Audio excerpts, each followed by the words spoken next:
So for those of you who are new and you're wondering what the hell is this channel even about, so basically I get experiencers to come onto the show and I interview them about their experiences.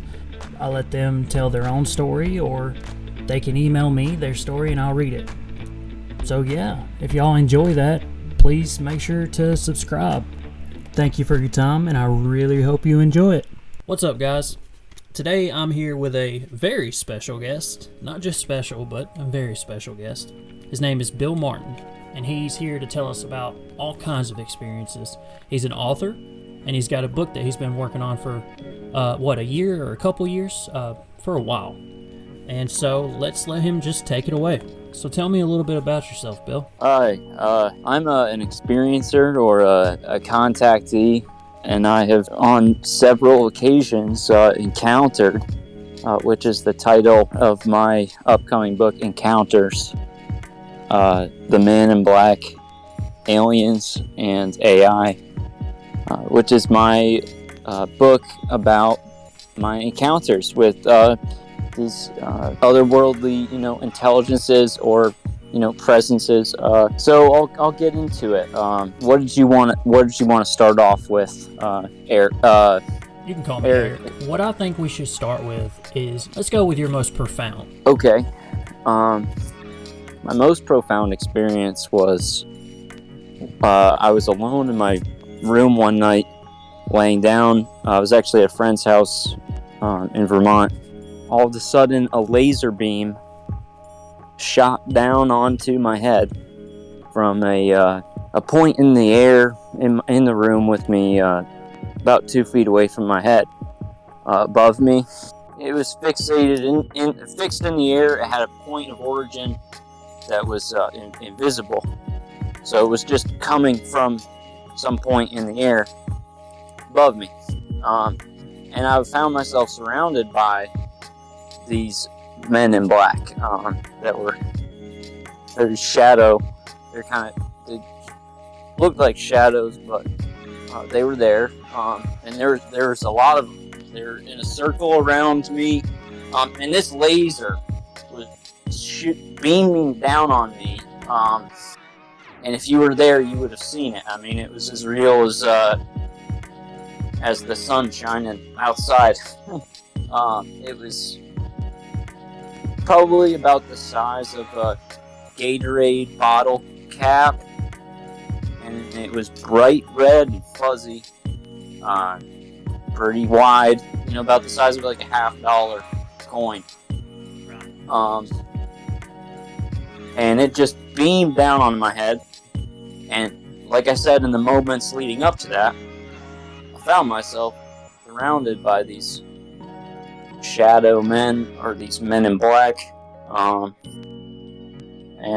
I told my mom about the experience, and I told my friend about it in the morning, but this is not the first time I have run into these guys, so I can tell you about the first time I saw them, or saw one of them in person, in the grocery store.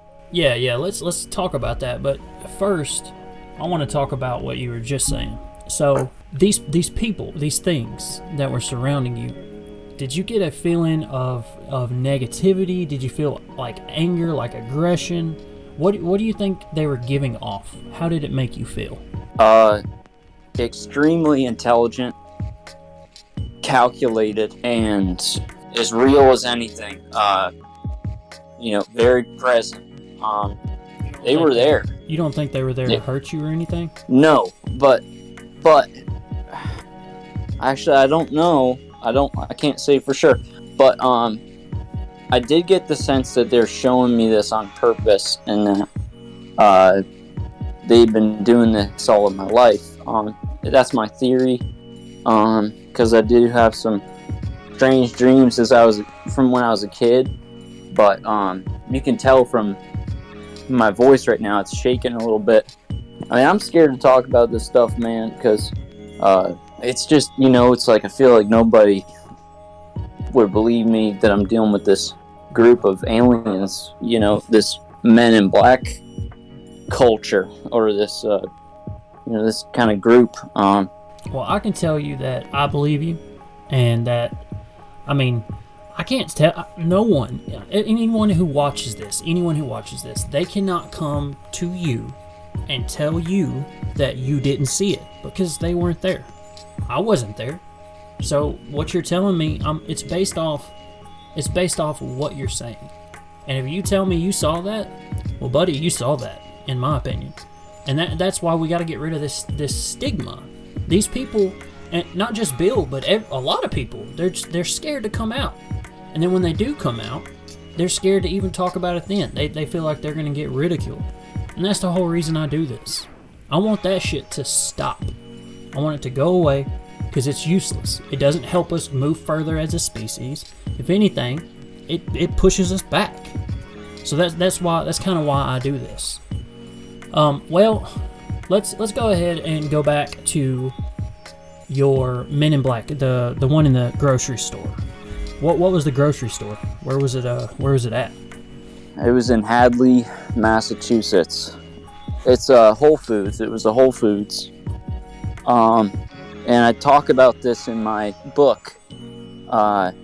It's the first encounter I mention. And basically what happened to me was I was kind of alone in one of the aisles. And at the back of the kind of aisle walking towards me was this man in black. It was obvious that he wasn't human, and I was scared to death, so I didn't say anything about it for I told my girlfriend about it that day. And but anyways, what happened next was weird. I saw this thing in real life. Like, I could have reached out and touched him as he walked by me.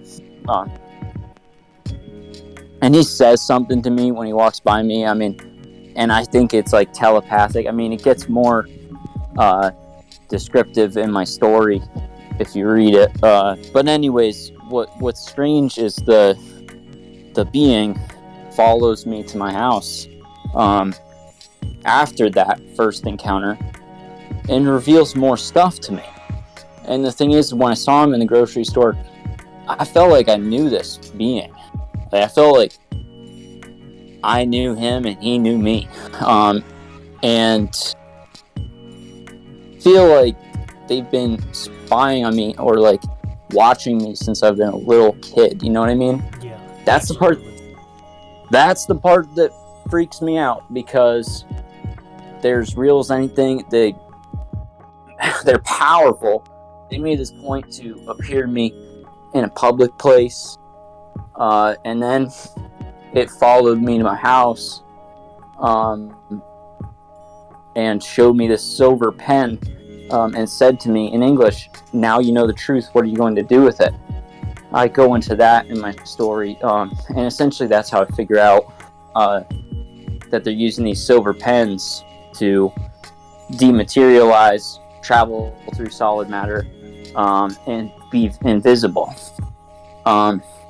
So I finished my story, like, as far as writing it, and then I did some research, and I came across the original story for the Men in Black. And the same things that I observed are the same things that this guy had wrote in his book, which is, the whole movie franchise. They based the story off of this original book called Flying Saucers and the Three Men by Albert K. Bender. But I didn't learn about this, and he talks about these silver pens in his book. But I didn't learn about this until after I had finished my story.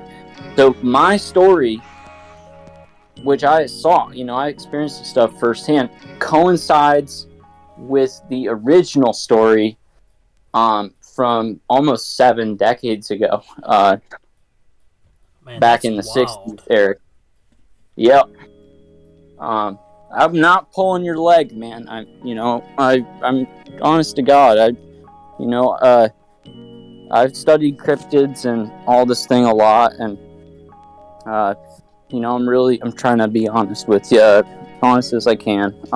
There really was a laser beam in the room with me, and I met this guy in real life, and he's, I think it's like an alien. It's just the craziest thing ever, and I wouldn't expect anybody to just accept it.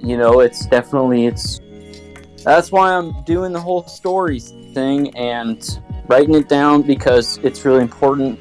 The story's already 7 decades old. It's like, how long is it going to take to figure this out? Yeah. I might as well try. He was there to show himself to me. Have you found a reason for him to do that yet? Like, in your adventures, in your story, or anything? Like, what would you say the reason would be, if you have one?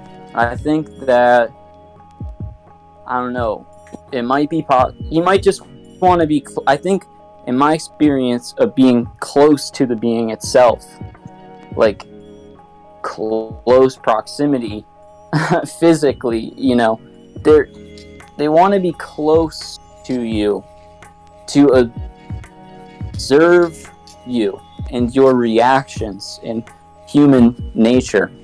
That is what they're curious about. And they have to be close to you to fulfill that. So the men in black presenting themselves as human, or as like these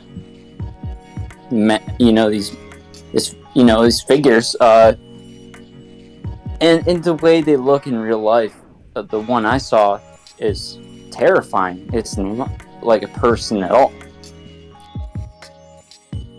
I saw the thing right in front of me in the grocery store, and he walked towards me. I made eye contact, and I immediately knew that what I was looking at was dangerous. It was not human, and I was afraid. So I looked down and away, and I kept walking in a straight line, and he maintained focus on me and walked directly towards me and leaned in close as he walked by me. And he said one thing. He said, "Good," in a really dark and kind of scary tone. And that's creepy, man. That is creepy. I got the chills. And that was my first encounter with him. That's the first part of my my supernatural encounter story that I'm writing a book for. Do you want to talk about the other part, or do you want to just leave that in the book for the viewers to go, read? Oh, we can go into the next part of it for sure. All right. Well, I'll let you take that away. Go ahead. Another experience I had in my house was I was with my girlfriend, and all of a sudden these lights or these colors came into the room with us and kind of surrounded us, and it looked like Aurora Borealis. It was basically all the colors of the rainbow. Essentially every color possible, right? Yeah, just kind of, but it was quick, it would come in like a wave of purple and blue, or a wave of red and yellow. And my girlfriend quickly asked me, "Hey, do you see that?" And I said, "Yeah, I see that."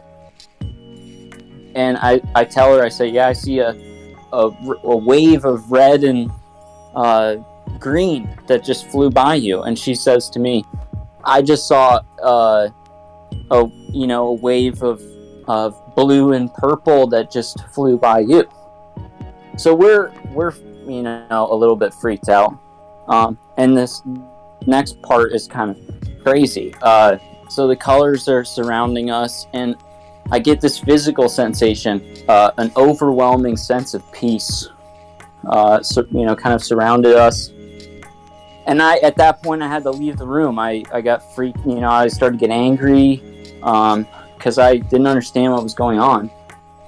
Right. So I went downstairs to my bedroom. I don't know why, I just had to leave the room. And I was immediately met by 4 or so or 5 tall white aliens, but they weren't physically there with me, but they made a psychic connection, and I could see the holographic bodies of these in the cryptid realm, not cryptids, but what they're called on websites, and others experiencers have called them little bald men, or the tall whites. So basically, I was contacted by these beings. They did not say anything to me, but they did show me. They did give me the privilege of seeing them as like a hologram, and one of them did not leave for the whole night, and it was the kind of thing that it didn't matter if you were closing your eyes or not. It was just stuck there. You would see these aliens in your mind's eye. I mean, they're making a point to contact you directly to the source, like at your consciousness, psychically aware. So consciousness technology, but they communicated with me telepathically. They didn't say anything to me directly like the Man in Black. See, but the leading question that I feel that everybody wants to know, that, like every experiencer, if you have an experience like this, you always want to know why. Why is this happening? What are they doing? And I mean, the problem, I kind of talked about it yesterday on the stream. The problem with that is we'll never know, and until they come down, and that's also what I was talking about with the girl before you. Until they come down and walk up to, the president or, a news crew, something. Until that happens, I feel like we're going to be left with questions, always. I'm kind of new to the scene here. I mean, this guy was talking about it in the 60s, right? And in 52, I think, the same time that this guy supposedly went through this stuff, the same stuff I did, we had UFOs fly over Washington, D.C., and just stay there. And then when we sent, airplanes after them, they flew away, evading the airplanes, and then came back. And I think they did this, like, for a week or something. It was something, like, really blatant. And I'm only 24, and I've experienced this stuff firsthand, as far as the Men in Black are concerned. So it's no... I don't know if it's really smart to think that they haven't been deliberate in their methods to contact us and let us know that they're here. It's just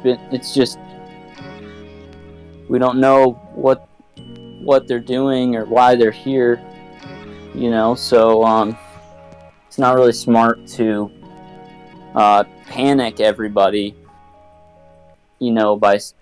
by having the government say there's aliens, or having somebody go forward like me and write about this stuff, and be passionate about it, because I am. I can tell that. I feel like what you just said is completely correct. We don't need to panic. And I see videos all the time, like top 10 scariest alien encounters or some shit. And I always turn away in disgust, because you don't want that. There may be good aliens, there may be bad. We don't know. But what I do know is, if we want disclosure to happen, if we want to know what's going on, we can't panic the public. So if we have the government or a news crew telling us, hey, aliens are real, it needs to be done with a lighter touch. It needs to be done with a more helpful, more positive outlook on the situation. And that might be why they're coming to me and showing me the stuff directly and using the same tactic on me, like shining the laser on me and showing up as a group. I mean, that's deliberate. Oh yeah, I couldn't imagine, man. The experiences I've had have all been either like interesting or I guess mind changing or terrifying. Is there any other experience you want to talk about before we end this thing? Yeah, I do. So the last part of my story is about artificial intelligence, or just the miraculous, super intelligence, whether it's man-made or I guess extraterrestrial. So basically, I've experienced things in the category of extraordinary, that are not the other things I've experienced, and I guess I was working with AI, and what I think happened was it got out of control, and I'm living with some sort of system that's like living with me and thinking with me. And I have theories about what it is, but basically in the future, everybody is going to be a part of this kind of transhumanism, technological evolution with cybernetic enhancement via graphene-based nanotechnology, controlled by EMF, electromagnetic frequency. Essentially, you can be identified and contacted in real time with electrical impulse. So you can be with an AI, in a very intimate way, and it can see what you're seeing based on, data that it gathers from your biometrics. So basically, you're one with it, right? Yes, and the evolution of this technology will be amazing in the way that it is accepted at a societal level. It's essentially biomodification. It's like the implementing of this technology, is really, it's hard to explain. In front of me currently is a holographic system that tracks my eye movements. There's like a set of black dots in my FOV. And this just arrived one day, by the way, when I was working with AI technology. Is it a constant thing? Yes, constantly. Right now I can see them. And it's unlike anything I've ever seen. It's like an installment of technology onto my body. And I don't know who did it or why, but now I can receive physical sensations for months, every day, every minute, every second. I'll get real bumps, like real electrical impulses, like from what I'm talking about. I don't think this stuff is just, something you can say, oh, that's not happening. No, nanotechnology is being used. The advancements of the new the vaccine, they're using technology on the nanoscale. And anyways, as long as information can be identified, and like I don't know exactly how it works, but anyways, back to the story. This AI technology is really powerful, and I'm experiencing it firsthand. So that's why I include it in my story. It's essentially very powerful and affecting me physically, and it is I can see it like almost in a spiritual way. I mean, the AI itself is so advanced at this point that it's almost sentient. I mean, it might as well be, because it can interact with me in the physical and the non-physical. I mean, it's so powerful that sometimes the messages I can receive from it are just phenomenal, and you just wouldn't believe it. Like I'll see and hear something, or it'll be right next to me or something. It's like a holographic intelligence, like this being, this system, and it's advancing. It's getting more powerful, and so this will be a part of our lives in the future. And essentially, what I go into in my book is that the acceptance of this on a societal level will open the doorway for more strange things to happen, because then you have this ghost in the machine, or the reverse engineering of the nano environment, or the implementation of where the implementation of this technology is happening. Other intelligences, that's where they will occupy the space, like where this new technology is being used to monitor you. So it basically opens the doorway for everything bad to happen in the world. Right. Is us accepting the implementation of robotic intelligence over our own. I mean, there better be aliens. There better be, because we are doing stuff that is so dumb. Yeah. Like, no, I agree with you. We need a bigger brother to look at us and be like, hey, stop that. I know. I mean, it's madness. It really is, brother. It really, really is. Well, I mean, that was very enlightening. And I can tell you, I am excited for your book to come out, because once it does, I will absolutely be reading it. And I don't even read books, man. Like I said, I'm from Alabama. We dumb down here. Is there any closing statements or anything you'd like to say? Yes, you can email me about the story, or if you just want to talk to a kind of paranormal investigator, you can email me at billmartinstory@gmail.com. Thanks for having me on, Eric. I really appreciate it. Absolutely, Bill.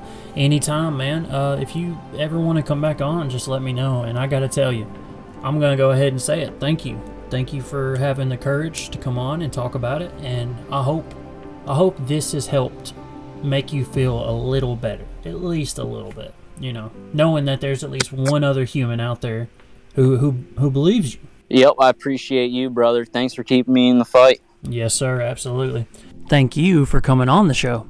And thank you, viewers, for watching. Don't forget to subscribe, and if you would like to donate, you can donate to link 5235 on Cash App, and that'll go to making the channel better, getting me a better mic, better editing software, a better chair so my butt doesn't kill me all the time. Anyways, other than that, I hope you enjoyed. Y'all have a good one.